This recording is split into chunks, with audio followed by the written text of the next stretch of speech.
Hola, buenas tardes. Buenas tardes a todos. Bienvenidos a este miércoles del Gran Continent. Hoy vamos a hablar sobre lo que está pasando en Rusia y la sociedad civil de allí. Y tenemos un panel excelente. Estamos aquí con María José Pérez, que es profesora de Relaciones Internacionales en la Universidad Complutense y experta en comunicación internacional, Europa Central y Occidental y política exterior, oriental, disculpa, no occidental y política exterior. Con Mira Milosevic, que es investigadora principal en el Real Instituto Elcano y profesora de Russia's Foreign Policy en el Instituto de Empresas, con Marc Ginedas, que es ex corresponsal del periódico en Moscú, y con María Sauquillo, que es jefa de la delegación del país en Bruselas y antes de eso fue corresponsal también en Moscú. Así que nada, bienvenidos a todos. Y bueno, como os he comentado un poco, yo voy a lanzar una serie de preguntas y después de eso tendremos tiempo para preguntas al público.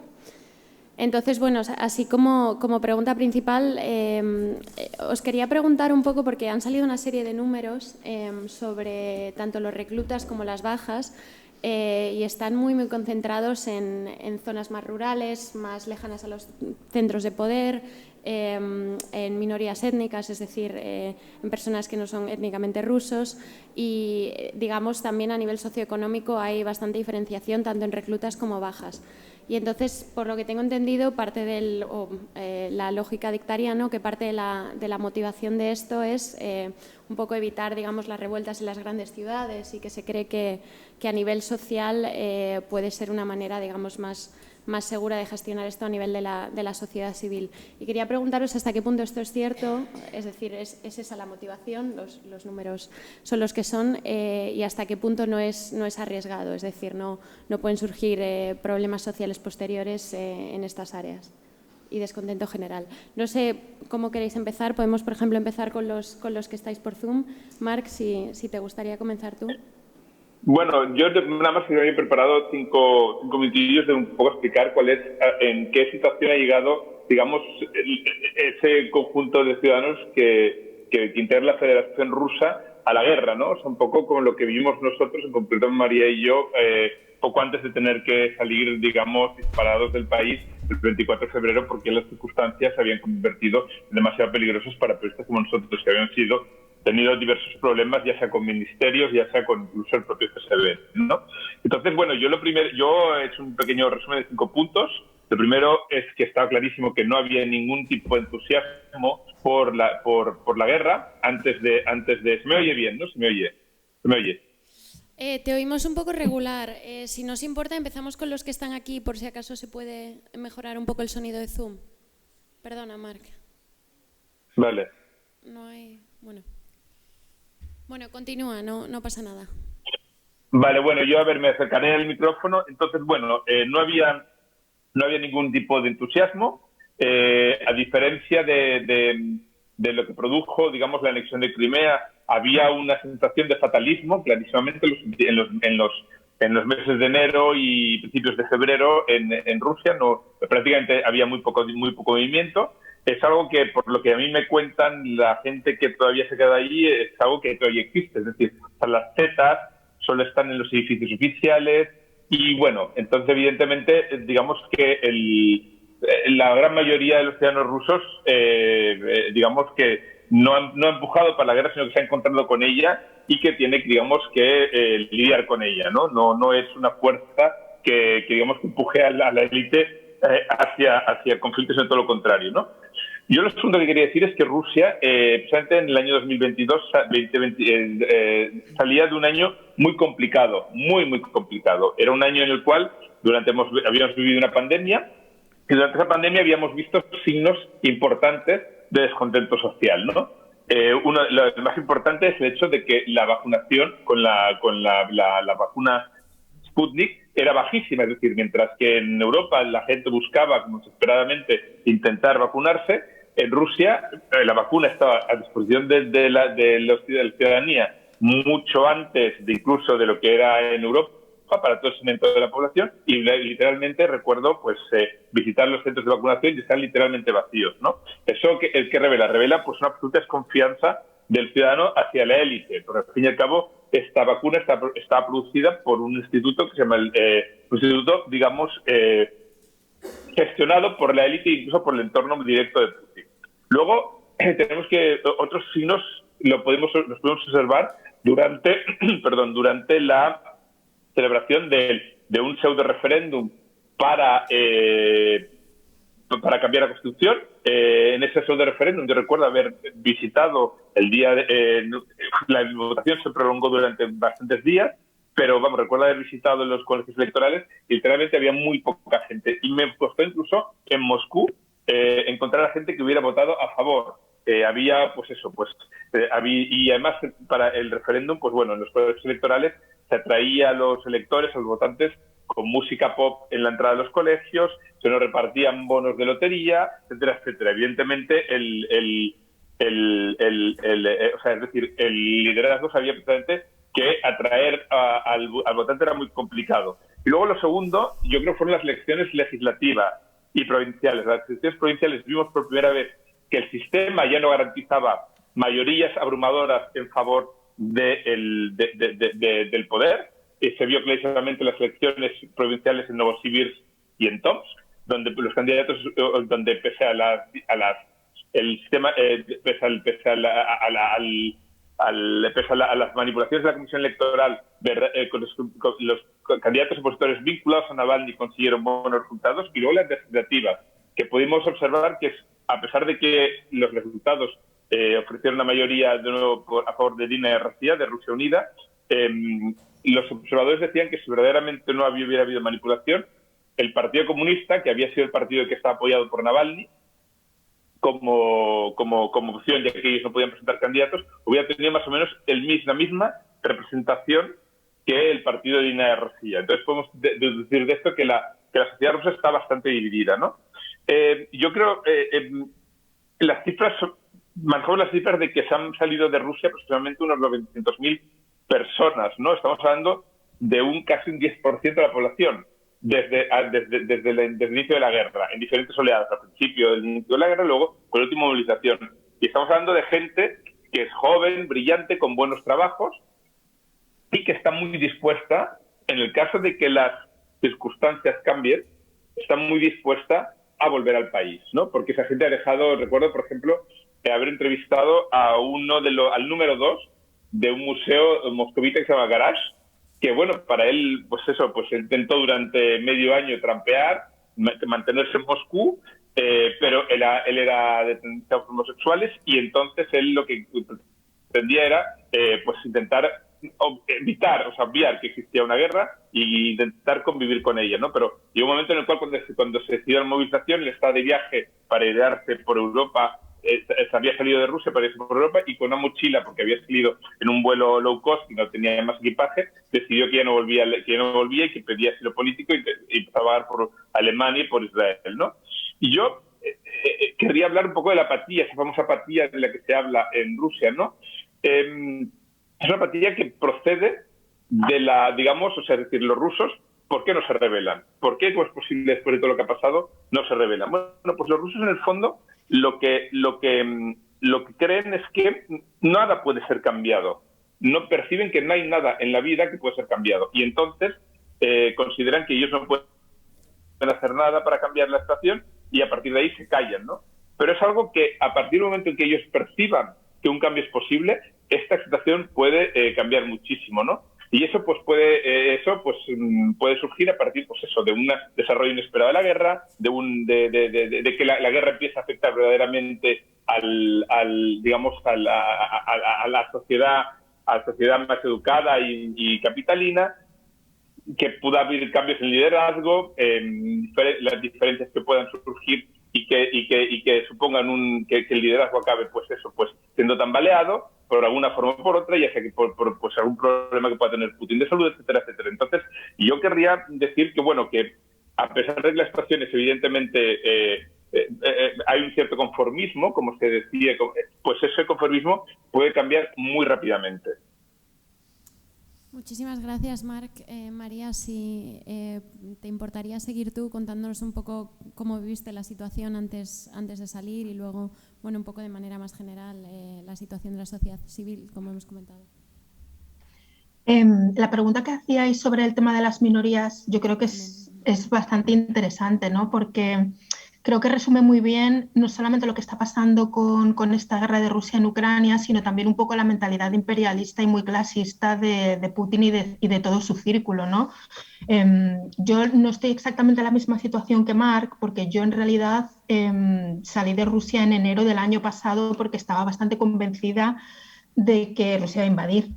Entonces yo directamente en enero, cuando terminaron las vacaciones de Navidad, me fui a Ucrania, ¿no?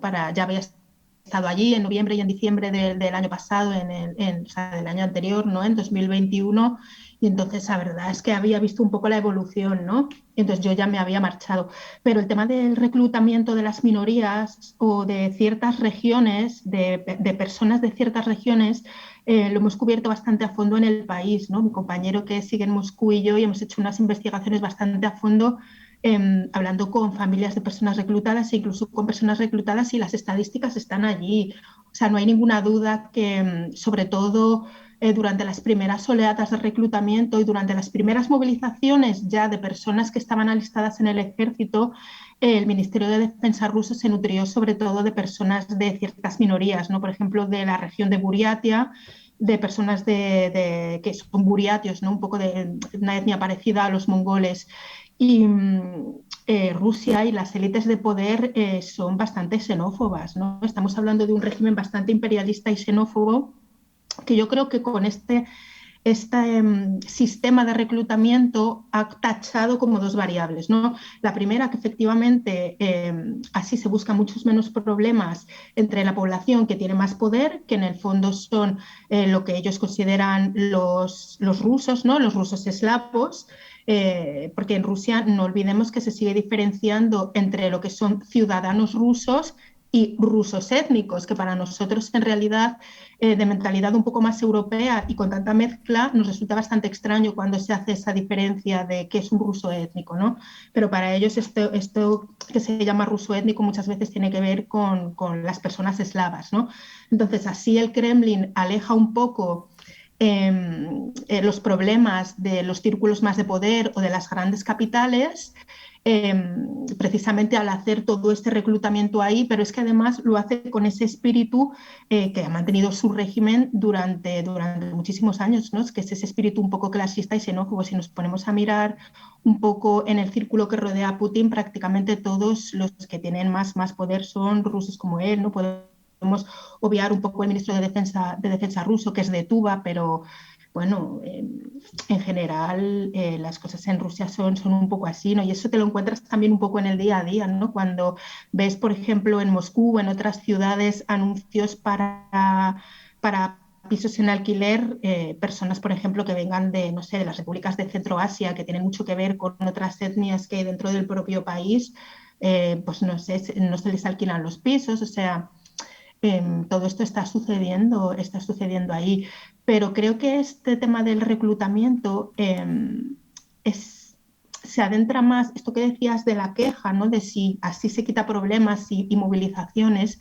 Esto ya lo ha hecho, no solamente porque ha erradicado totalmente toda la sociedad civil a base de detenciones y de prohibiciones de todo tipo de organizaciones. Estamos hablando de organizaciones hasta de organización para el estudio de las plantas de X, ¿no? Organizaciones medioambientales, organizaciones para luchar por los derechos de las mujeres, obviamente organizaciones que se preocupan por los derechos de las minorías. Muchas de estas organizaciones han sido totalmente ilegalizadas, prohibidas, y muchas de las personas que estaban trabajando para ello, bueno, pues están perseguidas, ¿no? Entonces, durante estos años lo que ha hecho ha sido pues erradicar todo esto, ¿no? Para que no hubiera un tejido de la sociedad civil lo suficientemente fuerte como para protestar o como para movilizarse cuando empezara a llevar a cabo toda esta movilización. Hay en algunas regiones, como por ejemplo en Buriatia, ¿no? Y en algunas otras, al principio en Yakutia, sí hubo queja, ¿no? de cierta parte de la población. Pero enseguida, desde el círculo de poder, se empezaron a hacer grandes campañas que tachaban de antipatriotas a las personas que, ¿no? A los hombres que no querían, o a las mujeres y las familias que se oponían un poco a la movilización. Con lo cual, además, se llegó a poner un poco bajo el foco a todas estas personas como sospechosas de antipatriotismo, que es una de las cosas peores que te pueden decir ahora mismo en una sociedad tan ultranacionalista como es la que promueve el Kremlin. Muchísimas gracias, María. Muy interesante. María José, si te parece continuar. Sí, bueno, muchas gracias. Buenas tardes. Muchas gracias. Quiero dar las gracias al Gran Continent y, por estar en esta mesa con gente tan preparada y tan ilustre como Mira Milosevic, María Sauquillo y Mar Marginedas, y por supuesto Marta. Bueno, para seguir un poco con el tema del que estábamos hablando, es verdad que el discurso oficial ruso desde hace más de 20 años es un discurso tremendamente xenófobo, donde se identifica el nacionalismo con el patriotismo. ¿Más alto? ¿Cómo? ¿Más alto? Sí, ¿no? No hay que darle, bueno. Yo creo que debería, ¿no? Sí. Bueno, decía que se identifica el nacionalismo con el patriotismo, porque es una ideología low cost que llega a la mayoría de la población conservadora y sirve para crear un consenso completamente despolitizado, ¿vale? Y útil al servicio del régimen, ¿no? Por lo tanto, la xenofobia es un principio que crea consenso social. De hecho, hay organizaciones tipo skinheads o seguidores de grupos de fútbol y tal que basan todo su argumentario político en la xenofobia. Por lo tanto, es un argumento tremendamente útil. Por otro lado, no olvidemos que en todos los conflictos, cuando se producen estos llamamientos, esta militarización, en definitiva, son la periferia del sistema los que participan en la guerra. Quiero decir, los rusos étnicos y los rusos de nacimiento, en la medida que pueden, evitan incorporarse a las listas militares, ¿no? Y tratan de eludirla. Los que pueden salen del país y los que no intentan eludirla de una u otra forma. ¿Así? ¿Así? Así. Así, ¿vale? Bueno, tratan de eludir en la medida de lo posible participar en el conflicto. Por lo tanto, ¿quiénes quedan? La periferia social del sistema. Y entre ellos, los inmigrantes son los primeros, ¿no?, en acudir a este listado. No olvidemos que además una de las promesas, cuando Putin llama a la movilización, una de las promesas que hace es la concesión de la nacionalidad, es decir, entrar dentro de una cierta normalidad social, ¿vale?, para todos los inmigrantes que se incorporan a filas. Eso por un lado. Por otro lado, no olvidemos que se ha modificado la ley para reclutar a personas que están encarceladas. Una vez que empieza a hacerlo Prigozhin para su grupo, para el grupo Wagner, a continuación el Estado cambia la ley para poder reclutar también a presos, incluso presos de larga duración, ¿no?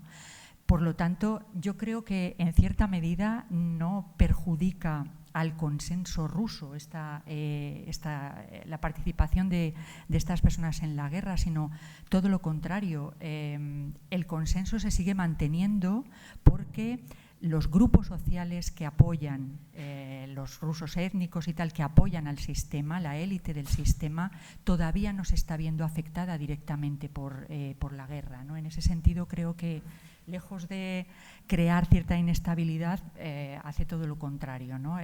Consolida el consenso en torno al régimen. Bueno, buenas tardes a todos. Muchas gracias al Gran Continent, a los panelistas y sobre todo muchas gracias a ustedes por estar aquí. Con el tiempo que hace en la terraza del Círculo de Bellas Artes estaría mucho mejor. Por lo tanto, muchas gracias por estar aquí. Yo no voy a repetir y estoy de acuerdo con lo que se ha dicho, pero sí que pondría de relieve dos cosas. La primera es que realmente la guerra, que se llamó desde el principio una operación especial justo para diluir esta posibilidad de que la gente va a ser reclutada, luego se promovió la movilización general parcial, que no se sabe muy bien qué quiere decir, y también se habla de posibilidad de una nueva movilización general, ¿no? Desde el principio, como he dicho, se intentó hablar de estaba prohibido decir la palabra guerra, pero como el conflicto ha ido avanzando, también se ha puesto de relieve que Putin, después del complejo año que ha descrito Mark en política interna de Rusia, Putin se ha enfrentado a dos desafíos que tienen cosas en común, pero también diferencias, ¿no? El desafío de las élites, cómo presentarle esta guerra, sobre todo por las sanciones, por durísimas sanciones que no solo afectan sus negocios privados, sino a sus viajes al occidente, sus vínculos con el occidente. Y el otro desafío era el desafío de la sociedad rusa, ¿no? Para paliar el desafío de la sociedad rusa es lo que se ha hecho, lo que se ha mencionado en reclutar la gente que no son de clase media, que no son rusos, que no son gente de las grandes ciudades, que son de diferentes etnias, pero esto es una costumbre rusa en la Primera Guerra Mundial, en la Segunda Guerra Mundial, en la Guerra de Chechenia. Quiero decir que es una regla en la que hay una tácita aceptación dentro de la sociedad rusa, porque como dijo María José, realmente cumple objetivos del régimen y de los rusos étnicos, ¿no? Y otro desafío, dentro de la sociedad la gente prefiere que haya los presos de Grupo Wagner, que vayan ellos a la guerra y mueran, en lugar de que vayan los rusos étnicos. Por lo tanto, hay un apoyo a esta política tanto de reclutar a diferentes etnias como de reclutar y dar al Grupo Wagner que está luchando también allí y está dentro del mando incluso del ministro de Defensa, aunque se habla a veces en sentido contrario. Y segunda cosa que quería subrayar es que las encuestas de opinión pública de Levada Center, que se supone que es el centro de opinión pública independiente, el apoyo de la guerra existe, puede que no en tan alto porcentaje, pero sí todavía existe. Y razones de ello son la apatía política que se ve en todas sociedades postcomunistas. Está lo que dijo Mark, ¿no? La idea y sensación que uno no puede cambiar nada y por lo tanto para qué se va a esforzar. Allí creo que es importante mencionar que Rusia desde 2011, desde las primeras manifestaciones contra el régimen de Vladimir Putin por un supuesto fraude electoral en las elecciones autonómicas y regionales, desde 2011 la ley de partidos ha cambiado 16 veces. Quiero decir que el Kremlin hace cada vez a la carta algo cuando ve un competidor político que puede amenazar a su poder. Y estas leyes de competitividad política, y ahora desde el comienzo de la guerra, han sido cada vez más duras, con las multas más altas, y hoy en día demostrarse en contra de la guerra en Rusia es primero muy caro y realmente se ha demostrado que al comienzo de la guerra las demostraciones que habían existido, pues la gente acabó en la cárcel. Tercera razón por qué no hay más protestas, yo creo porque la mayoría de los rusos percibe esta guerra como una guerra entre Occidente y Rusia en el territorio de Ucrania, una guerra híbrida desde hace mucho tiempo, donde ahora en Ucrania se libera un conflicto con instrumentos militares convencionales, pero realmente forma parte de una guerra mucho más amplia, ¿no? Y el discurso nacionalista que identifica nacionalismo y patriotismo tiene una importantísima dimensión antioccidental. Y de hecho esta dimensión ha crecido con tiempo y creo que va a ser el discurso principal de Vladimir Putin para las elecciones del año que viene, que creo que se va a presentar como candidato a la presidencia, ¿no? Pero el antioccidentalismo, que es base de toda todo nacionalismo y patriotismo ruso desde el siglo XIX realmente ahora ha crecido mucho y va a marcar mucho el futuro, el discurso en Rusia político. Y para acabar, la gente cuando se promovió la movilización general parcial, la gente empezó a huir de Rusia, empezó a criticar la guerra por primera vez, lo que demuestra, y con esto acabo, ¿no?, que la gente apoya la guerra, lo que no apoya es morir en esta guerra. Y estos son dos cosas diferentes. Por lo tanto, la gente que ha huido de Rusia creo que no ha huido porque condena explícitamente a Vladimir Putin, algunos sí, seguro, pero también ha huido gente simplemente porque no quiere morir. Pero eso también es habitual en todas las guerras. Gracias. Muchísimas gracias, Mira. Muchas gracias a los cuatro. Yo os quería preguntar un poco al hilo de esto último que has dicho, tanto del nivel de apoyo de la guerra como a nivel más general, la falta de movilizaciones, por el nivel de información que tiene tanto la sociedad como, digamos, las élites económicas con respecto a lo que está pasando. Ya no solo la motivación original de la guerra, digamos, y la veracidad de la justificación original, sino también el curso de la guerra, ¿no?, y el punto hasta el cual el desempeño ruso, sobre todo en los primeros meses, desde luego no era el esperado, ¿no? Y si eso, digamos, permea en la sociedad y ha tenido algún tipo de consecuencias sobre la opinión pública. Y un poco al hilo de esto también quería preguntar, porque cada 2 semanas o así sale algún vídeo en internet de alguien criticando la guerra en la televisión rusa o comentando que las cosas van mal. Y preguntaba también hasta qué punto, porque hay mucha percepción desde fuera, digamos, desde el observador no tan informado como puedo ser yo, de muchos comentarios de, bueno, se están abriendo grietas, pero hasta qué punto eso es verdad y hasta qué punto, digamos, nos falta mucho contexto cuando percibimos estas cosas. Si os parece, seguimos el orden de antes, Marc.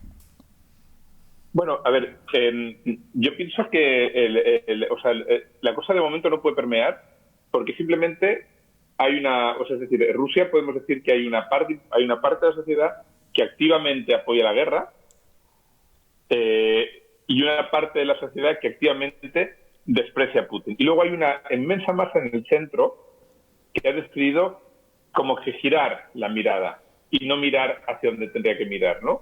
Y entonces eso, pues, es un acto de defensa, es un acto un poco en defensa propia, más que digamos, o sea, más que otra cosa, ¿eh? Entonces, por eso es difícil que permee en la sociedad, ¿no?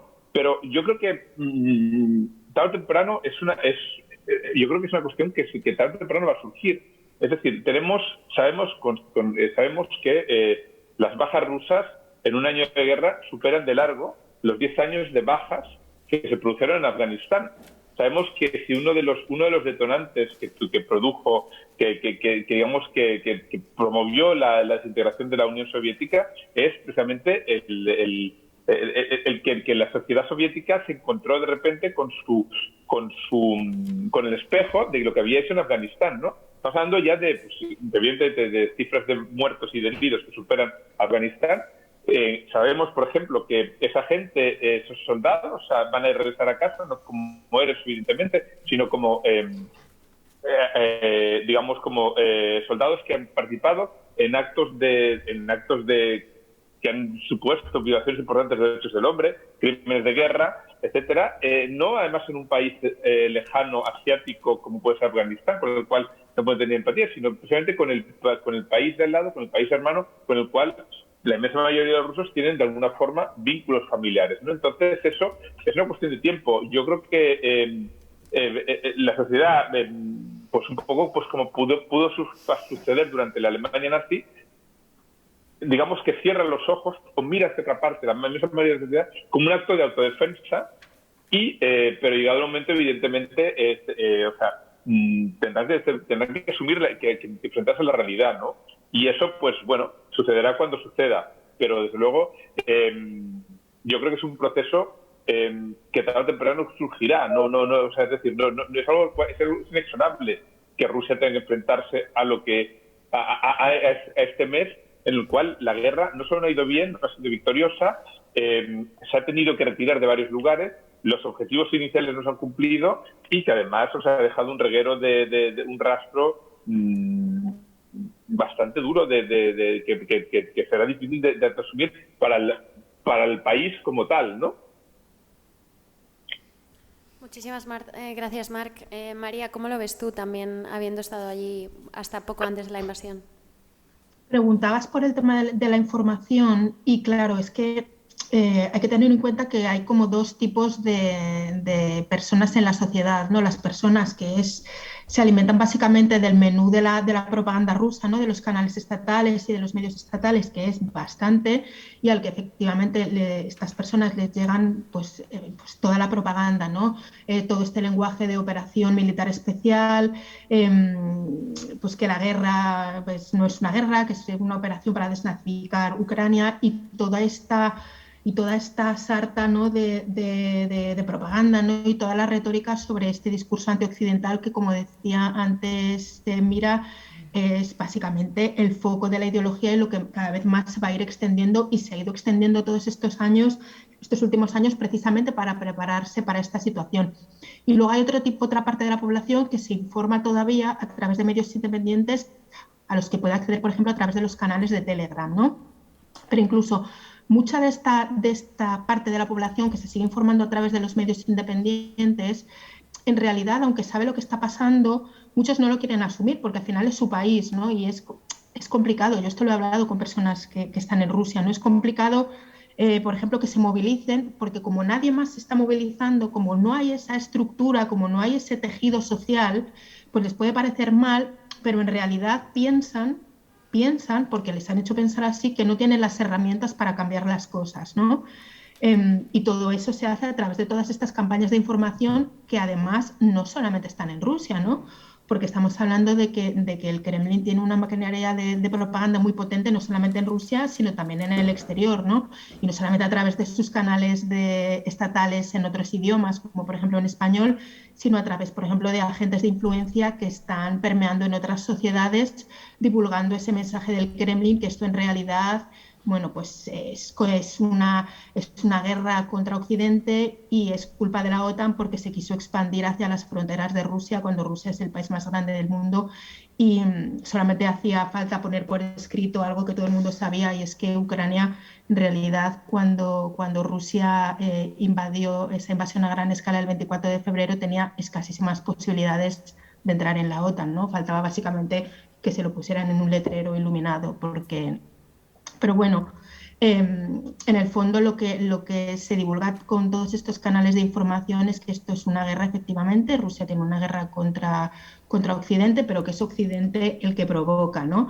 Y además esto lo que está derivando es en que la sociedad sea todavía mucho más conservadora, ¿no? Si os fijáis, el Kremlin a lo largo de estos últimos años ha adoptado el discurso en muchas de las cosas en las que antes no se pronunciaba en ideologías ultraconservadoras, por ejemplo, en el tema de los derechos de las personas LGTBI, en el tema de lo que considera la familia tradicional, todo excepto en cuestiones económicas, ¿no? Que es una economía bastante liberal y obviamente no van a criticar el capitalismo porque, bueno, pues su sistema está construido así también, ¿no? Aunque tienen mucha parte intervenida por el Estado. Pero en todo lo demás, en lo que consideran valores occidentales, ¿no?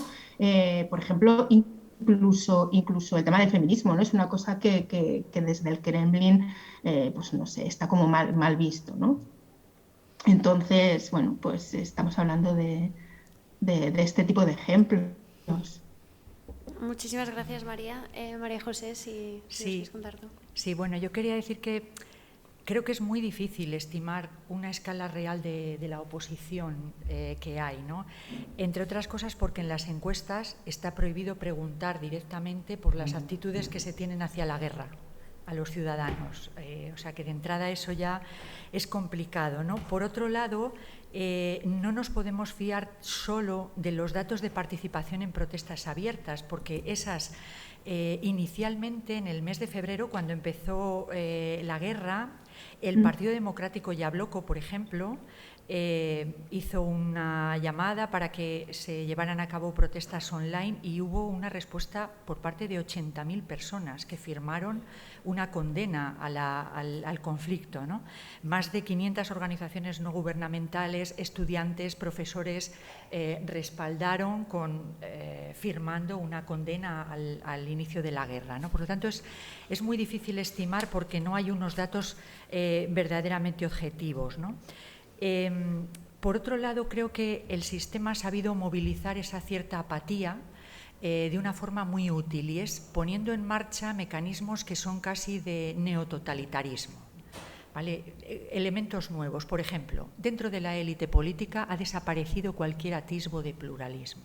Si antes ya había poco, ahora ha desaparecido por completo, entre otras cosas, porque las élites ya saben lo que les puede pasar en caso de que manifiesten eso, ¿no? Y por otro lado, ha movilizado a los ciudadanos para apoyar las operaciones agresivas del régimen. Hemos visto por la tele los actos públicos de Putin catalizando a la sociedad para respaldar sus operaciones, ¿no? Por otro lado, creo que también tenemos que preguntarnos qué hemos hecho los europeos para apoyar a la opinión pública rusa. ¿Qué esperamos de ellos? ¿Esperamos un martirologio? ¿Les podemos ofrecer modelos en los que la movilización de la opinión pública haya llevado a la instauración de un régimen democrático positivo y duradero? Cuando los rusos empezaron a abandonar el país, cuando se produjo la movilización parcial, hubo países de la Unión Europea que cerraron la frontera a los ciudadanos rusos, sin que la Unión Europea cuestionara esa medida. Les estamos entregando a Putin de nuevo, ¿vale? ¿Cuál es nuestra respuesta? Si hemos condenado el arte, la danza, todas las manifestaciones artísticas rusas, incluso las que no tenían nada que ver con el régimen, ¿no? Entonces, ¿qué tipo de movilización esperamos nosotros? ¿Con qué nos sentiríamos satisfechos y no calificaríamos la actitud de la opinión pública como de apatía? O sea, más de 20.000 detenidos, más de 20 leyes, 400 procesos penales. Todo eso hemos visto en los últimos días, el padre de la niña que hace el dibujo, 2 años de cárcel, ¿no? El dibujo como protesta y tal, le caen 2 años de cárcel. ¿Qué esperamos? ¿Entusiasmo por parte de la opinión pública para manifestarse contra Putin? Es muy difícil realmente, hay que tener un espíritu tremendamente heroico, ¿no? para oponerse a un sistema que, aunque yo creo que una parte muy importante, de hecho los sociólogos dicen, hay un 20% que apoya activamente a la campaña de Putin, hay otro 20% que se opone de una forma férrea y hay un 60% que sobrevive de la mejor manera posible, que probablemente están de acuerdo y defienden a su país por encima de todo, pero no están de acuerdo con la agenda del Kremlin ni con la posición de Putin, ¿no? Pero tienen muchas dificultades realmente para manifestarlo, así que se limitan a sobrevivir. Sí. Bueno, muy de acuerdo con esto, que no hay datos objetivos realmente. Nosotros no sabemos lo que está ocurriendo en Rusia, pero lo que sí sabemos es que por lo menos desde 2011 el Kremlin ha ido destruyendo sistemáticamente cualquier oposición. Esto es un hecho. Segundo hecho es que la oposición, incluso cuando podía existir de una manera relativamente fácil, ha estado tan dividida, que es también otro de los de las características en los regímenes postcomunistas, muchos partidos políticos, las transiciones a la democracia muy dificultadas, etc. En Rusia esto era un fenómeno y no solo es culpa del Kremlin, sino quiero decir que la división entre la oposición por la falta de experiencia política también existió.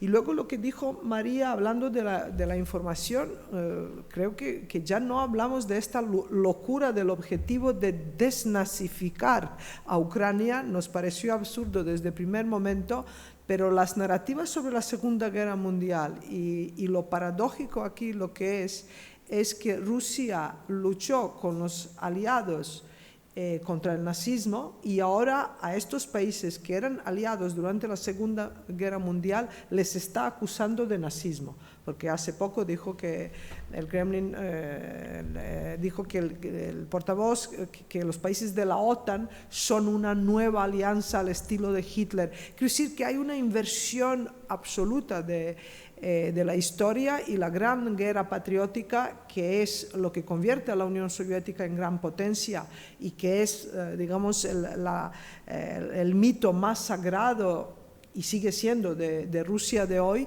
es la principal narrativa que sirve para la desinformación. Y para acabar, respecto a las fisuras dentro del régimen, yo creo que en Occidente hay dos deportes favoritos después del golf. El primero es sanciones, sanciones y sanciones. Cuando no se sabe qué hacer en Occidente, pues imponemos sanciones. Y a ver, y esto, y las sanciones, el segundo deporte favorito es esta fantasía de que las sanciones y la presión de fuera y lo que está van a producir unas serias fisuras. Yo lo he visto en las guerras de los Balcanes. Slobodan Milošević guerreó durante 10 años. Durante el bombardeo de la OTAN, Milošević nunca fue tan fuerte como durante el bombardeo de la OTAN. Y la OTAN lanzaba octavillas a los serbios diciendo que tienen que rebelarse contra Milošević, etc. En una situación de la guerra, estar en colectivo simplemente da más calor. Salir de ello ya hace mucho frío. Aparte que es muy peligroso y heroico. Navalny fue un héroe, fue allí para que le detengan. ¿Y qué? Ahora está en un campo de concentración, se ha hecho muy conocido fuera de Rusia, pero en Rusia misma prácticamente no ha conseguido nada. Entonces, las fisuras estas que el Occidente espera que se produzcan en Rusia, creo que no se van a producir durante la guerra, porque es así. Los serbios, 2 años después, entregaron a Milošević al Tribunal Penal Internacional de La Haya, el mismo pueblo serbio, el parlamento, pero durante el bombardeo, durante las guerras, es lo que a Putin, como he dicho, que tiene 2 desafíos, las élites y la sociedad. La paradoja está que la continuidad de la guerra a él le aísla y le da a él mismo la continuidad. Le viene bien porque la patria está en peligro. Y por otro lado, siempre es un peligro que en algún momento tanto élites como la sociedad le pueden dar espalda. Es un juego peligroso para el régimen, pero también, si lo sabe aprovechar, puede ser muy beneficioso y por ahora está aprovechándolo. Por lo tanto, desde mi punto de vista, no va a haber fisuras por diferentes estas razones, pero entre otras cosas porque Rusia ahora está en guerra. Y luego hay un serio temor entre los rusos de que si Rusia pierde esta guerra, que puede desintegrarse. Y las declaraciones del secretario de Defensa de los Estados Unidos, por ejemplo, que nosotros queremos debilitar a Rusia y desangrarla, o que Ucrania dice, nosotros vamos a empezar con la revolución de cambiar régimen en Rusia, esto no ayuda, desde luego, ni la gente que intenta cambiar algo, y desde luego no ayuda mucho al Kremlin para hacer esta típica división que se hizo y antes de la guerra, pero sobre todo ahora, ¿no? Entre los patriotas y traidores. Cuando hay una guerra no hay tercer grupo de las personas, y muy de acuerdo con lo que dijo María José sobre la rusofobia, ¿no? Estamos hablando de que no hay que... salió el ministro de Cultura de Ucrania y dijo no hay que dar el soft power, el poder blando al enemigo. Hay que dejar de leer a León Tolstoy y a Dostoyevsky. Pues no, francamente no. Que quiero decir que se está perdiendo el criterio de rechazar absolutamente todo ruso. Hay que rechazar el régimen y hay que rechazar muchas cosas, ¿no? Pero estoy de acuerdo esperamos de la sociedad rusa que cumplan nuestras expectativas cuando realmente hemos renegado de ellos y les ponemos, por mucho que decimos que no, realmente el discurso público identifica la guerra con los rusos, cada vez más.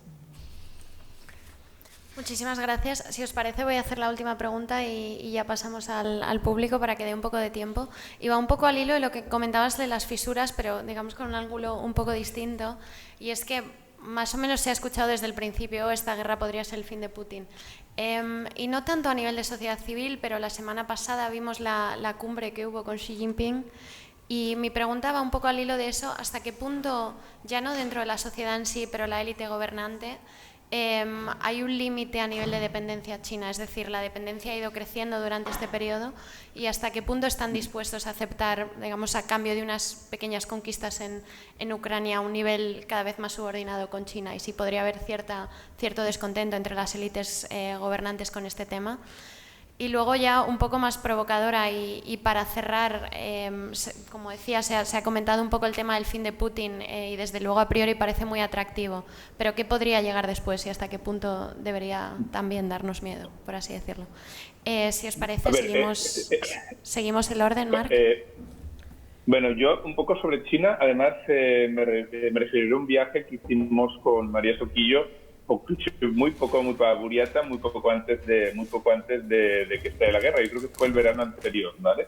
O sea, es decir, bueno, lo primero es que dentro de la élite, hay que decir que en la élite rusa hemos visto ya fisuras importantes. Es decir, hay una fisura, se puede decir, se puede agrupar, digamos, un sector de radicales comandados por Prigozhin y Kadyrov, gente que además está azuzada desde blogs en Telegram bastante radicales, y luego un poco el establishment, ¿no? El establishment que es el Ministerio de Defensa, el Ejército, etcétera, etcétera. Esas además son dos conceptos de la guerra y muy diferentes. Por un lado, el Ministerio de Defensa y el Ejército llevan a cabo una guerra, como siempre ha llevado a cabo la guerra Rusia, que son, pues eso, pues bombardeando con artillería, después los tanques, después la infantería, lo cual es totalmente previsible. Mientras que Prigozhin participa de una forma mucho más imaginativa y ha tenido, y bueno, incluso por los propios ucranianos, por lo que me cuentan, es bastante más temido que el ejército en general, ¿no? Que tiene muy poca capacidad de innovación. Es un ejército que sigue utilizando tácticas, pues la guerra relámpago, etcétera, etcétera. Entonces eso, yo creo que por ahí, más que una fractura dentro de la sociedad, yo creo que lo que sí que se puede producir, dependiendo de lo que suceda en el campo de batalla, imaginémonos, ¿no?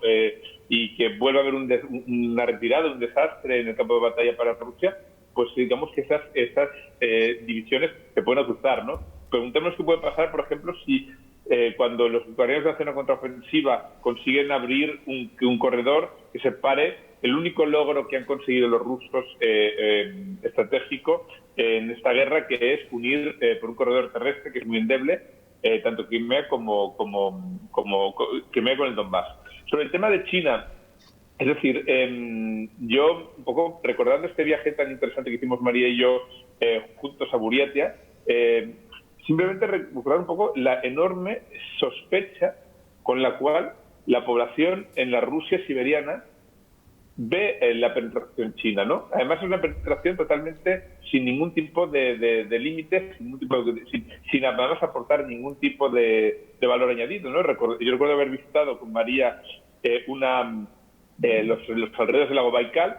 Había unas secciones enormes de la taiga siberiana que habían sido cortadas. ¿Y por qué habían sido cortadas? Bueno, pues porque en la vecina China se había prohibido la tala de bosques, y entonces para suministrar madera a la potente industria de muebles de China, pues acudían allá a cortar madera. Esa actividad no solo dejaba muy poco valor añadido, el dinero acababa fundamentalmente en manos de los bolsillos de unos pocos gente corrupta, y no generaba, y en cambio generaba riqueza en China. Eso evidentemente esta sospecha va a ser, evidentemente, o sea, cuanto más dependiente sea Rusia de China, China va a exigir contrapartidas, y contrapartidas que significan penetración de China y la economía de China y las ciudades chinas en Rusia. Y eso supone, por ejemplo, una cosa que los rusos de Siberia temen muchísimo, que es, por ejemplo, penetración de población china que pueda, a la larga, en cuestión de 10 o 20 años,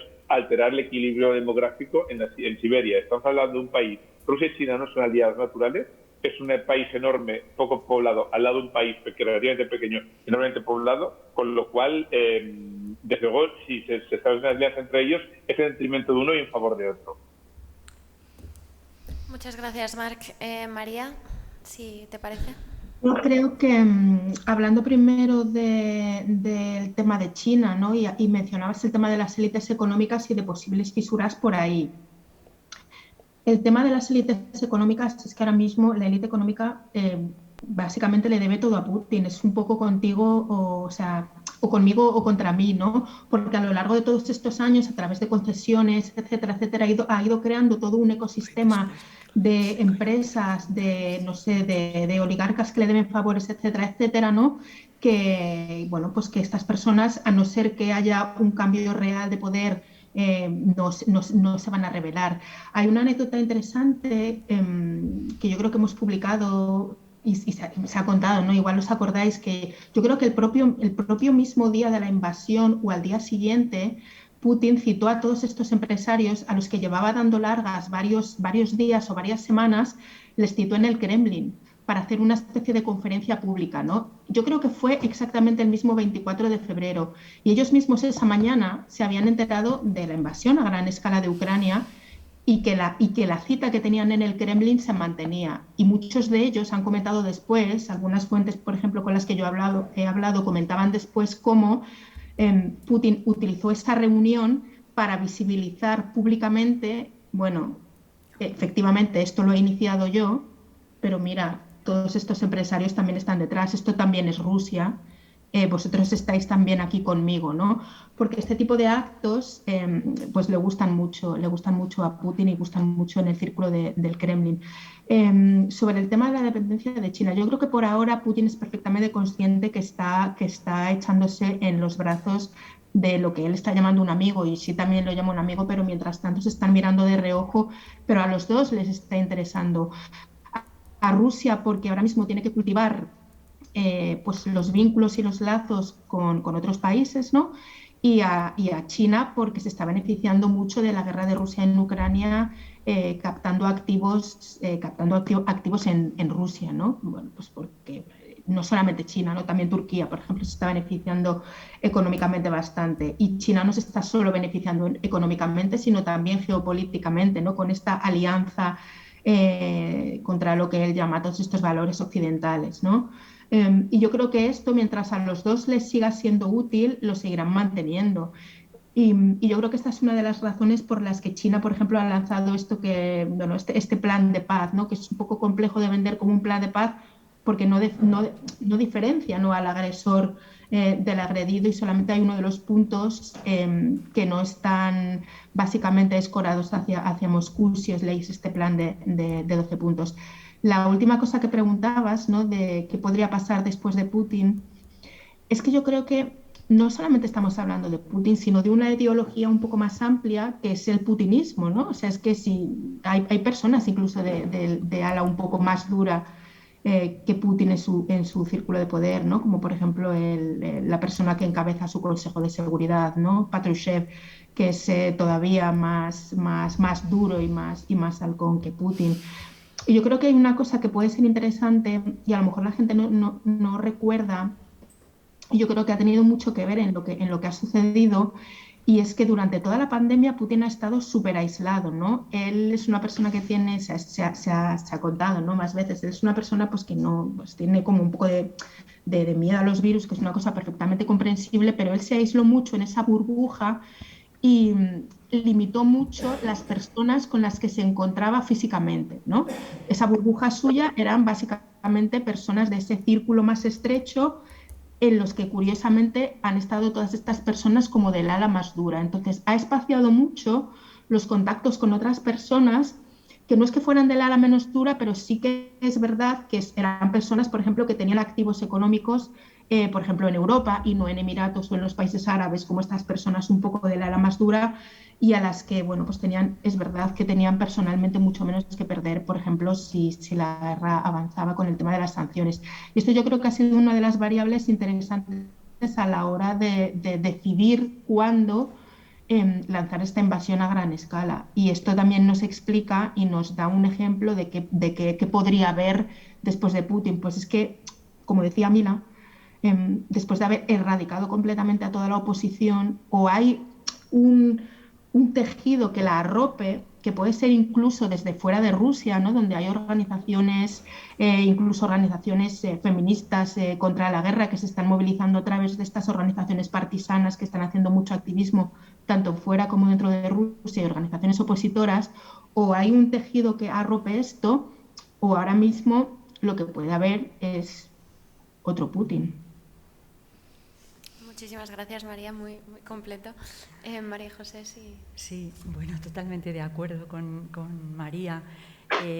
Bueno, en cuanto al tema de China y si eso puede alterar de alguna forma a las élites económicas, yo creo que las élites económicas están porque obtienen beneficio. Solo por puntualizar, no solo las económicas, también las políticas. Las políticas. Mientras las élites económicas sigan obteniendo beneficio, sea a través de China o sea a través de Rusia, van a seguir ese modelo.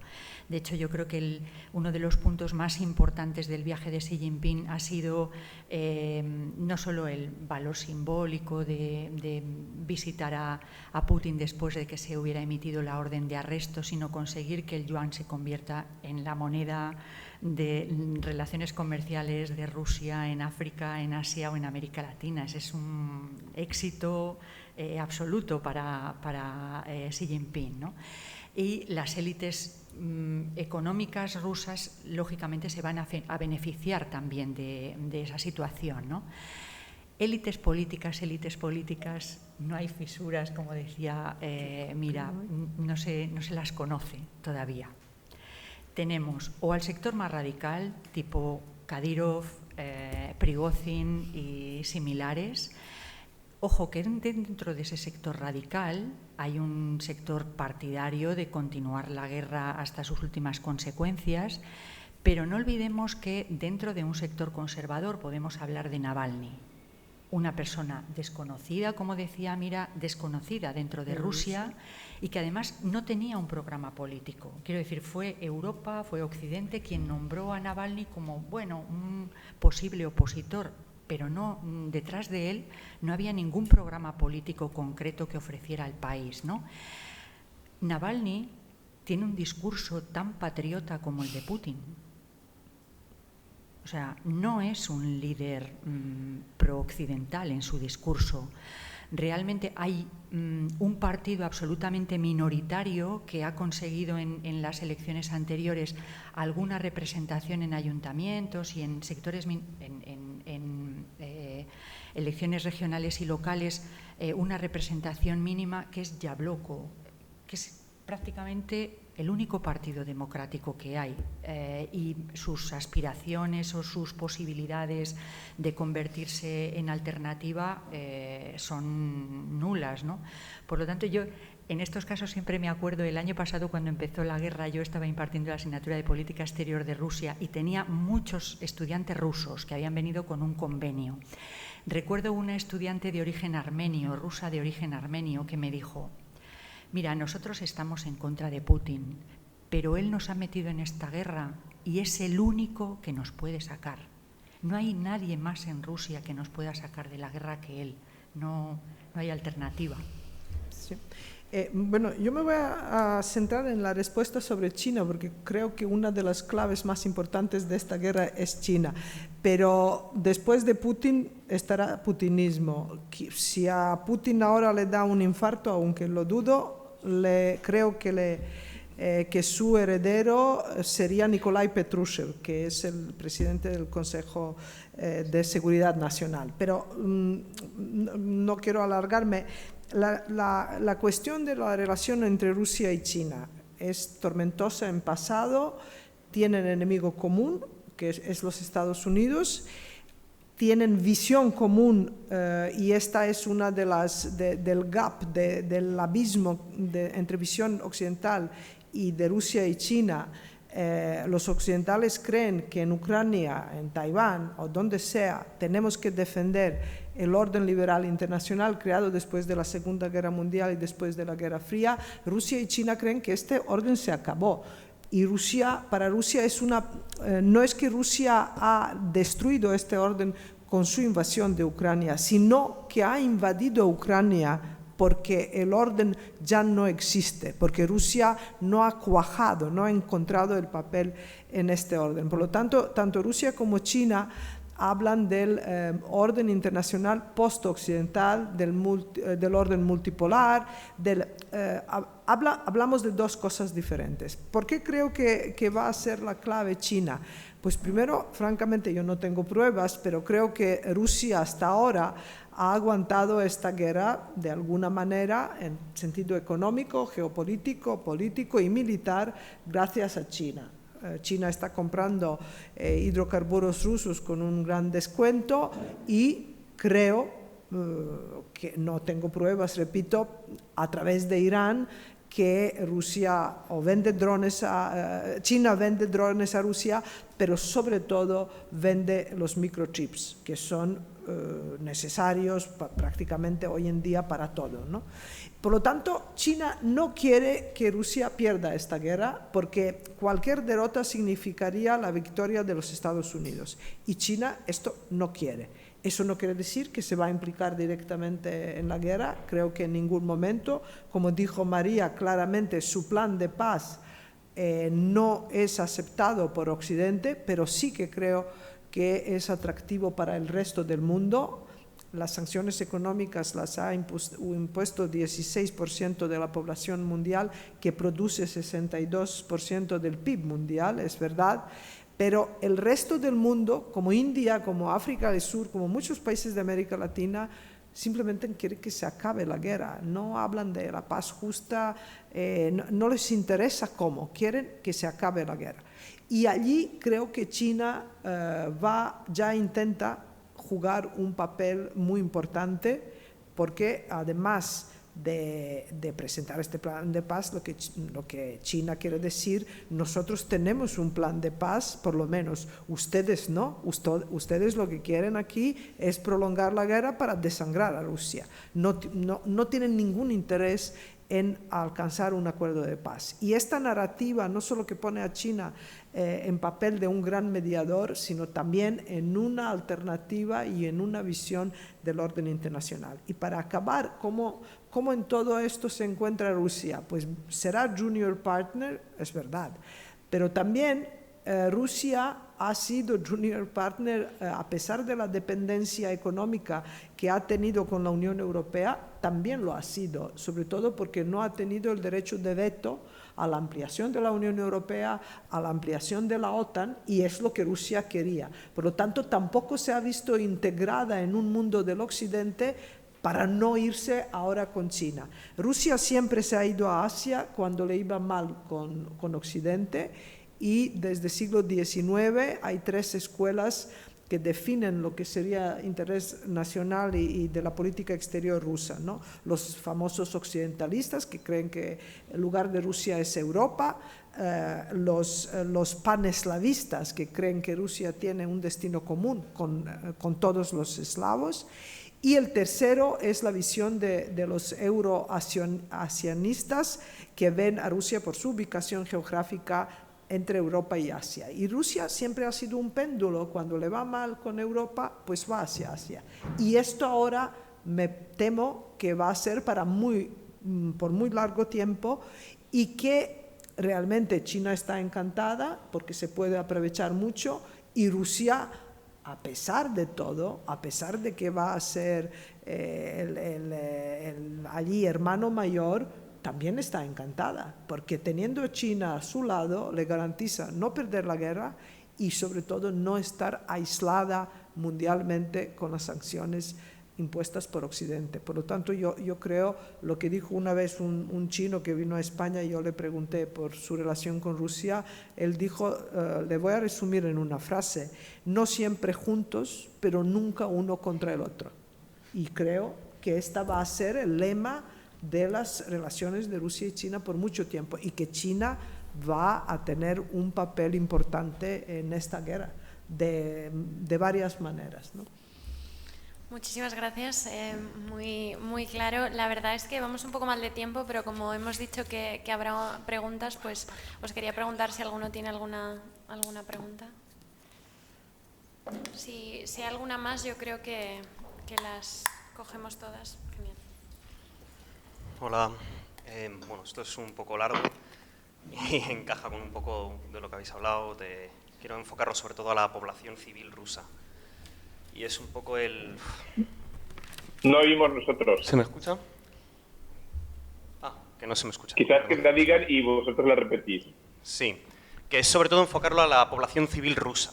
Y quería saber vuestra opinión, es un tema un poco delicado, sobre qué efecto tuvo en su momento, sobre todo centrándome en el 60% este tan famoso, ¿no?, del que hemos hablado, con el tema de la guerra del Donbass y de la ocupación de Crimea, porque yo entiendo que la invasión de Crimea fue un movimiento bastante popular dentro de Rusia hacia Putin.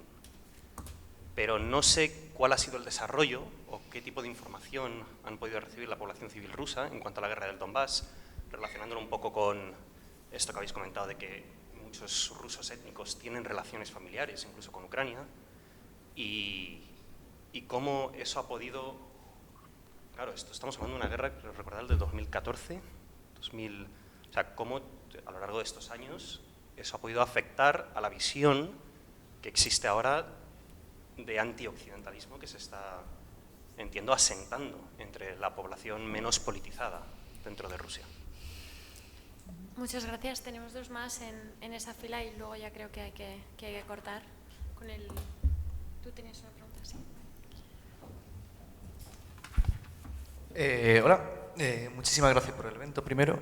Y quería preguntar, no os pido un plan de acción, sino bueno, por lo menos más o menos un dibujo a futuro de cómo debería actuar la Unión Europea para que no se repita un escenario como el de la guerra, si precisamente sigue la cúpula del Kremlin, Putin o alguien similar, ¿no?, un posible rearme, o si no, si cambia la cúpula, si bueno, hay cambio de poder, que no se repitan los años 90 y lo que ocurrió a partir de ahí. Gracias. ¿Usted tiene? Sí. Hola, buenas tardes. El origen de esta guerra ¿es comercial o es político? Me refiero comercial porque, bueno, comercial, económico, es posible que la intención de la gente que tiene bastante poder pues sea adueñarse y tener el control en tecnología, en microchips, en este tipo de asuntos que van a ir hacia el futuro, ¿no? Por una parte económica, ¿no?, podría ser una razón. Otra parte también podría ser política. Bueno, normalmente al dictador no le gusta la democracia. Parece que hay un conflicto, ¿no?, entre la gente que quiere democracia en el mundo entero y a los dictadores, a las tiranías, que no les gusta la democracia, no los valores democráticos de Europa, ¿no?, en general. Entonces, si estas dos vertientes, comercial y política, pues pueden haber sido el origen de la guerra o no tiene nada que ver. No lo sé, es una pregunta. Muchísimas gracias. Un poco que conteste el panelista que quiera. Yo no he oído las preguntas. Sí, Yo tampoco he oído las preguntas. Pues disculpad, en teoría el micrófono está conectado, pero... resumimos un poco. La primera era sobre digamos, la percepción pública de la guerra de Crimea, es decir, no de esta, y cómo evolucionó con el tiempo. La segunda, sobre el rol que debe jugar la Unión Europea a futuro y las lecciones que aprender. Y la segunda, sobre las causas de la guerra, políticas y comerciales. Perdona, políticas, perdón. ¿Hasta qué punto ha habido causas comerciales de la guerra versus las causas políticas? Es que yo no vi... Bueno, el principio que me has dicho, la primera pregunta era la guerra de Crimea. Sí, eso es, la percepción pública de la guerra de Crimea, sí. Sí, fue más favorable. ¿En dónde? ¿En Rusia o en Europa? En Rusia, disculpa. En Rusia. Bueno, a ver, yo lo que creo es que Crimea, en principio, desde luego lo que me parece, siempre ha habido un consenso respecto a Crimea. Toda la gente, incluso la gente que yo conocía en Rusia, que percibía que podían estar más cerca de la oposición, incluso gente que podía salir a la calle apoyando a Navalny, pues percibía que Crimea era rusa y Crimea y ahí no había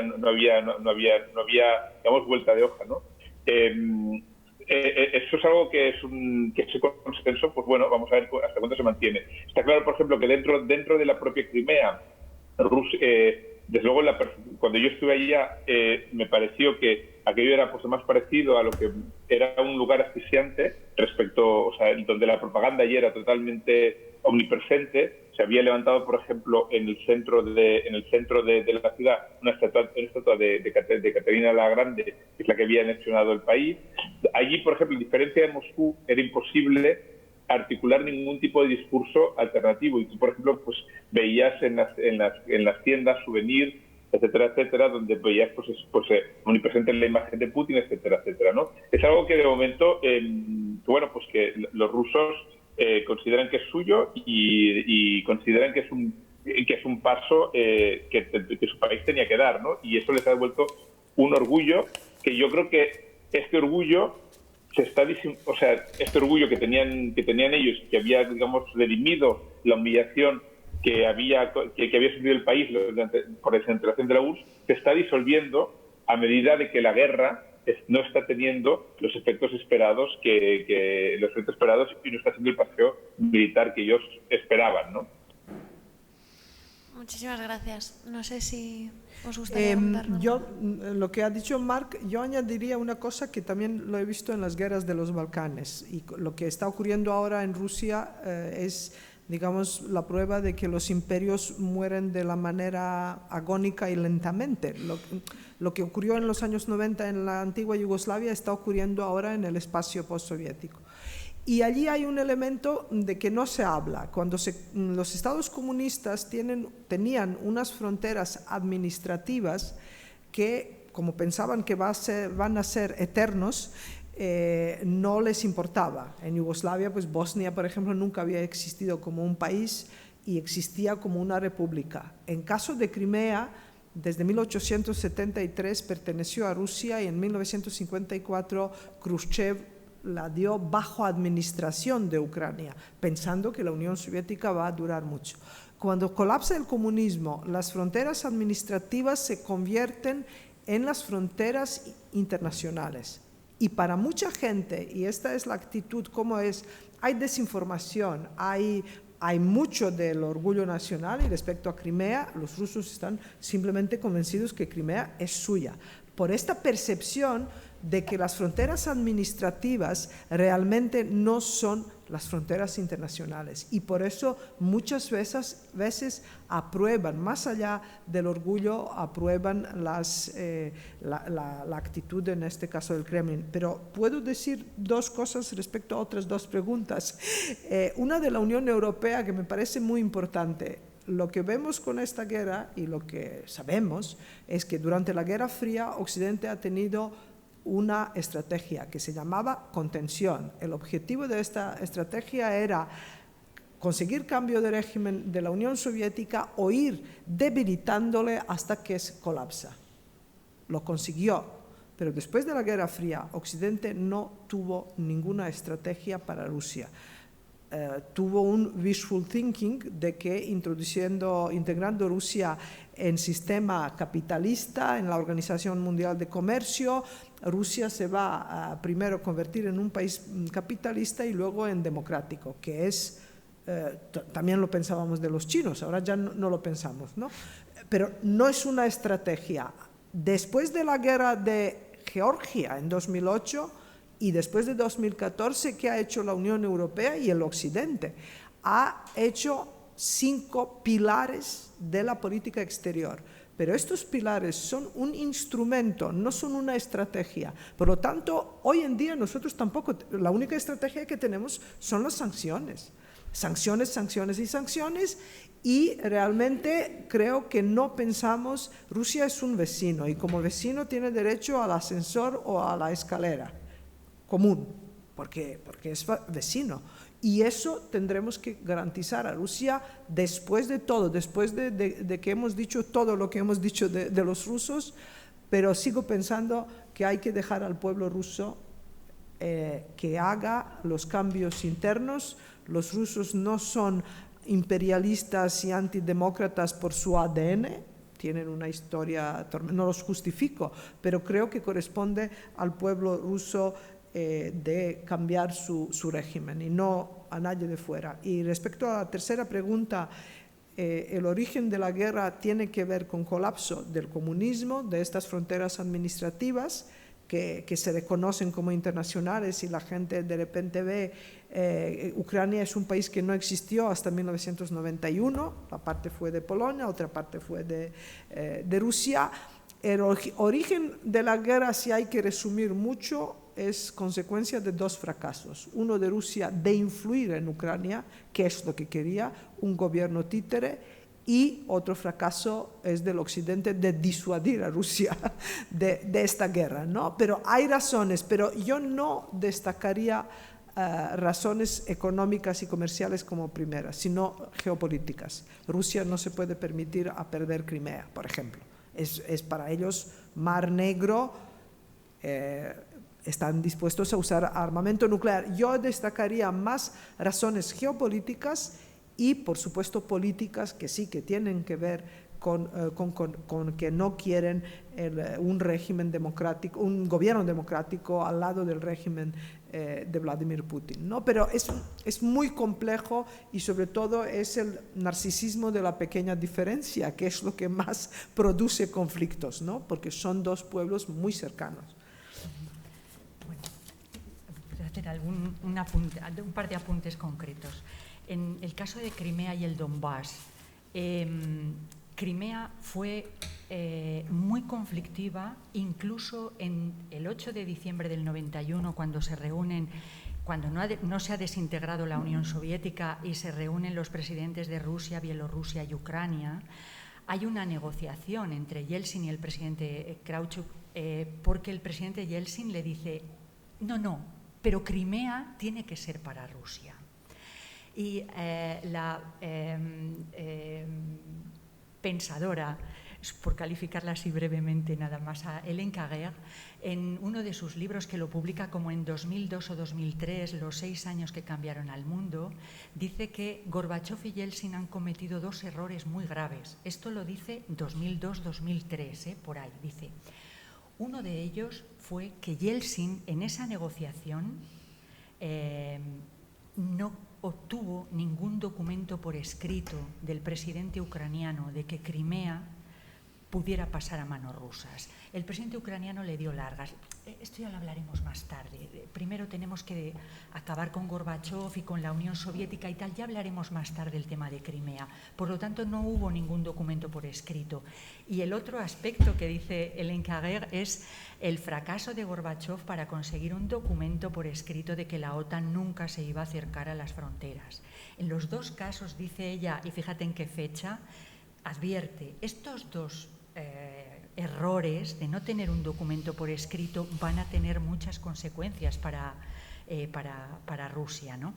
En el caso del Donbass, yo creo que la mayoría de la población rusa desconocía lo que estaba pasando a partir del 2014, ¿vale? Eran operaciones medio secretas donde no se sabía muy bien si estaban o no estaban. y en cualquier caso siempre se podía vender.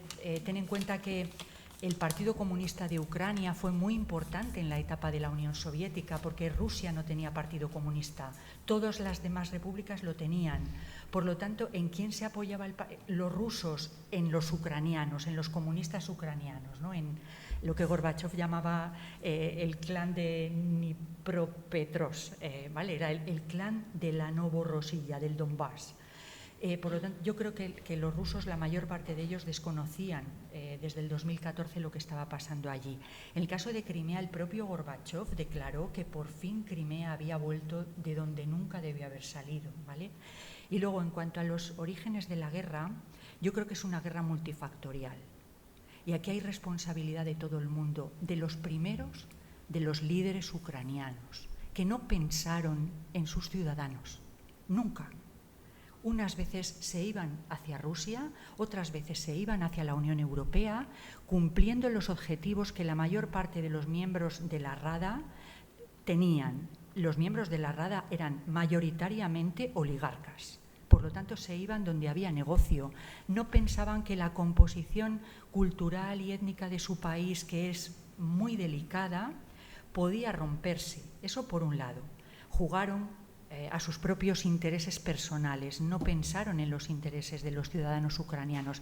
Y por otro lado, la Unión Europea lo hizo fatal, Estados Unidos pésimo y la OTAN lo acabó de resolver, ¿no?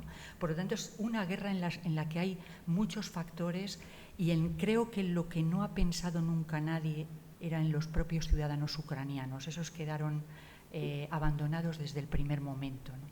Y en el caso de Europa, Oleg, se lo tiene que hacer mirar la Europa actual, la Unión Europea actual, donde parece que el eje franco-alemán está un poco decaído.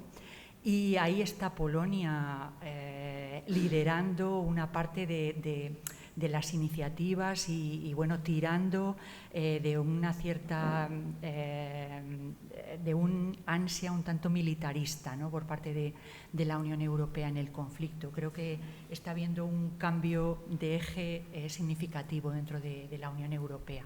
Sí, pero yo, si me permites, yo estoy de acuerdo que hay una gran responsabilidad y esto nada más hay que ver cómo vota la mitad de Ucrania, siempre un candidato pro-europeo y otro pro-ruso.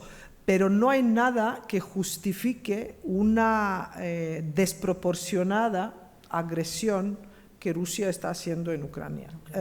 Quiero decir que la Unión Europea, por eso he dicho, Rusia ha fracasado en influir en Ucrania, y cuando vio que no puede influir, decidió invadir. Occidente no supo disuadir a Rusia, pero como he dicho al comienzo, creo que hay un conflicto híbrido, que se ha materializado en Ucrania en una guerra convencional, pero el conflicto es mucho más amplio, ¿no? Y ahora veremos cómo acaba. Estoy de acuerdo que Putin es quien les metió en la guerra y a ver cómo les saca. Sí. No sé, yo creo que el tema de la anexión de Crimea lo que hizo básicamente, y es una de las cosas en las que se ha apoyado Putin estos 9 años, es insuflar todos estos ánimos ultranacionalistas con este lema de Crimea nuestra, ¿no? Y es una de las cosas en las que se ha seguido apoyando además para hacer también un poco de militarización en la sociedad. Pero yo creo que esto ya lo han explicado Marc, María José y Mila. Sobre el tema de la Unión Europea, yo creo que hay un poco dos corrientes, ¿no? Los países, por ejemplo, bálticos, Polonia y algunos países más del este que sí que son como un poco más partidarios de que, bueno, pues derribar al régimen, ¿no? Y luego hay otra corriente dentro de la propia Unión Europea, porque claro, es que estamos hablando de 27 países, no estamos hablando de una cosa unificada, incluso dentro de la propia Unión Europea hay diferentes posturas, ¿no? Entonces luego está esta otra postura un poco que habla más bien de, ya veremos las relaciones con Rusia y con Putin si sigue, cuando termine la guerra de Rusia en Ucrania, ¿no? Y ahora mismo esta es básicamente la premisa que está imperando. Sobre lo que decía Mila, que una de las razones de todo lo que esto está pasando es que la Unión Europea ha fallado para disuadir a Rusia de invadir Ucrania. yo creo que uno de los factores fundamentales ha sido la falta de reacción ante lo que pasó precisamente con Crimea. Es que estamos hablando, por mucho que apelemos a la historia, estamos hablando de una cosa que ha sido ilegal según las fronteras internacionalmente reconocidas de Ucrania, que no se puede resolver con una invasión a través de militares sin bandera, ¿no? Porque en realidad lo que ha pasado con Ucrania, con la península ucraniana de Crimea, es precisamente esto, ¿no? Que entraron militares rusos sin bandera de que eran militares rusos para preparar este referéndum que no se ha considerado legal. Entonces, incluso si desde el punto de vista histórico esto se pudiera justificar, en la práctica ese referéndum no se ha hecho bien. No se puede celebrar un referéndum con presencia militar sobre el terreno y preparándolo de esta manera, ¿no? Y luego creo que la invasión a gran escala, creo que una de las cosas que ha demostrado es que la intención de Rusia desde el principio ha sido absorber también el Donbass, ¿no? El Kremlin ha justificado un poco esto que contaba María José de estas operaciones un poco secretas en el Donbass y lo que consideraban movimientos prorrusos de separación, y ha alimentado un poco ese discurso, pero en realidad, y lo que hemos visto sobre el terreno a lo largo de estos años, es que Rusia ha absorbido estos dos territorios, ha absorbido la región ucraniana de la parte que tiene ocupada de Donetsk y la parte que tiene de Lugansk. Lo ha ido absorbiendo a través de acuerdos económicos y comerciales, a través de entregar pasaportes a la población que vivía allí y a través de estas operaciones encubiertas con mercenarios, por ejemplo, que también están ahora de la compañía Wagner que mencionaba antes Mark de Prigozhin. Entonces, bueno, la Unión Europea falló efectivamente en no reaccionar ante esta invasión de un país que es país vecino, ¿no? que es Ucrania. Y yo creo que de esto que pasó estamos viviendo ahora mismo las rentas, pero de la responsabilidad de la guerra y de si esto tiene pues no sé, como razón comercial y no solamente estratégica. Yo creo que es interesante si se vuelve a releer el artículo de Putin que escribió en verano de 2021, en el que él explica cómo ve Ucrania, ¿no? Él en realidad en ese artículo habla de toda esa ilusión de lo que es un imperio para él, habla de Ucrania como un país que no es real, ¿no? Como un país que es ficticio. Incluso en alguno de los discursos posteriores él ha echado la culpa a Lenin de que Ucrania exista como un país que él considera irreal, ¿no? Entonces yo creo que ese artículo es clave para todo lo que está pasando y obviamente yo creo que Rusia tiene un interés muy imperialista con Ucrania, además de comercial, ¿no? Pero yo creo que esta es una de las razones últimas, que efectivamente luego después de una guerra hay muchos intereses y cualquiera que esté interesado en esto ve la oportunidad para explotarlo, llámese la industria armamentista, llámese otros países como China que están viendo la oportunidad, etcétera, lo están haciendo, pero yo creo que en la causa primigenia no es esto. Y yo creo que es interesante pensar en lo que está pasando también como parte del colapso que yo creo que no ha terminado de la Unión Soviética de los años 90. Yo creo que esto que estamos viendo es todavía un poco los rescoldos de todo eso. Yo querría seguir un poco el hilo, nada más 2 minutos, sobre retomar un poco lo que está diciendo María. Yo creo que, digamos que la guerra es una guerra que siempre, si uno conoce la trayectoria de Putin, la guerra es una opción que estaba allí sobre la mesa desde el principio, desde el año 99, cuando él fue nombrado primer ministro, él lo tenía en mente y era, digamos su opción final para controlar Ucrania, una vez han fallado todos, ¿no? Hay que recordar que a finales de la primera década del año 2000, Andrei Larionov, que era un consejero muy cercano a Putin, se convirtió en disidente, salió del país y reveló la existencia de un plan ya para repartir Ucrania y que convertiría el Donbass en una parte totalmente asimilada y anexionada. En el medio estaría un estado títere con Kiev a la cabeza y luego el occidente, que se considera pues demasiado occidental, católico, pues digamos sería abandonado a su suerte. Entonces eso es algo que si uno, por ejemplo, conoce la trayectoria de Putin, conoce, digamos, el background de Putin, es un personaje de los secretos, es un personaje que no entiende que no entiende Rusia sino su imperio, es un personaje que vive, digamos, en el siglo pasado. Es un personaje, además, que fundamentalmente está movido por el resentimiento. Es decir, o sea, es un personaje que él vivió la caída del muro de Berlín en Dresden. Él recuerda, por ejemplo, uno de sus episodios más famosos es el hecho de que él estaba en Dresden protegiendo la sede de la KGB, habían asaltado la sede de la Stasi, la multitud se acercó a la sede de la KGB y él amenazó a la multitud que si entraban allí utilizarían las armas, ¿no?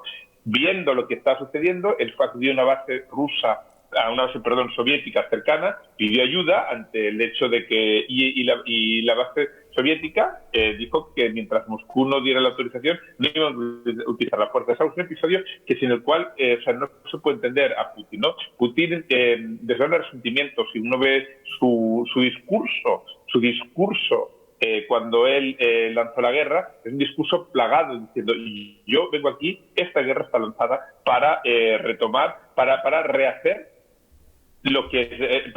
para mí lo que es la gran catástrofe, que es el colapso de la Unión Soviética. Entonces es algo que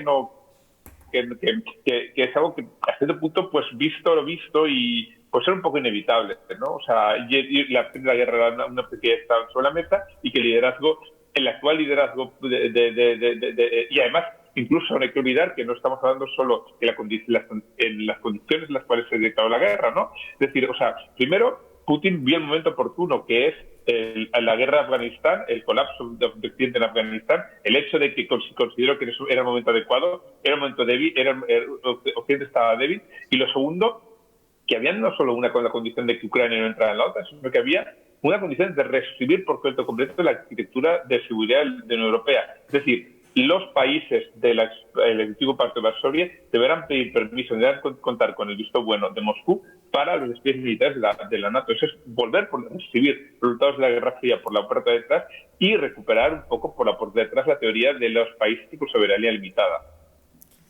Bueno, muchísimas gracias, Marc. Creo que ya sí que tenemos que cortar, que nos hemos alargado bastante. Pero muchísimas gracias primero a todos por venir y muchísimas gracias a los 4 panelistas. La verdad es que ha sido súper interesante. Así que nada, Marc, María José, Mira, un placer y espero que os veamos pronto otra vez. Y para los demás, bueno, para todos, que sepáis que el miércoles que viene tendremos un debate sobre violencia en repúblicas de América Central, pero este será por Zoom. Así que nada, muchísimas gracias y nos vemos pronto, espero. Gracias a todos otra vez. Muchas gracias.